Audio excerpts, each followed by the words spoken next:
Vi beskæftiger os med respirationen, og i respirationen så indgår glykolysen, som foregår ude i cellens cytoplasma. Og glykolysen er bestående af 11 delprocesser, hvor Nikolaj, Magnus og Julia har fået til opgave at kigge på delproces nummer 8. Hvis vi kigger på produktet efter den 7. proces, har vi 2 glycerat, 3 fosfat, og i det, at vi kigger på carbonkæden, som ligger her, ved vi, at det er glycerat fileteret på det andet carbonatom, som ligger lige her, hvis vi kigger fra toppen af. Og den hedder 3 fosfat, fordi vi har på tredje carbonatom har vi vores fosfatgruppe siddende, som sidder her.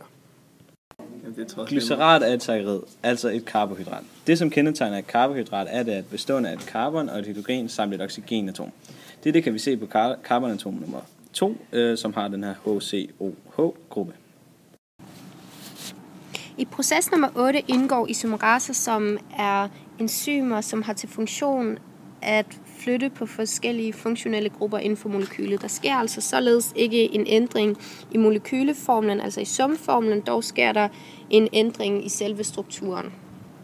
Det kan vi se på carbonatom nummer 3 samt 2, hvor fosfaten er bundet til carbonatom nummer 3, så bytter den altså plads med hydrogen fra carbonatom nummer 2, således at det bliver til 2 glycerat, 2 fosfat, hvilket vil sige, at vi på et andet carbonatom både har vores glyceratgruppe samt vores fosfatgruppe. Derfor har vi således navnet 2 glycerat, 2 fosfat.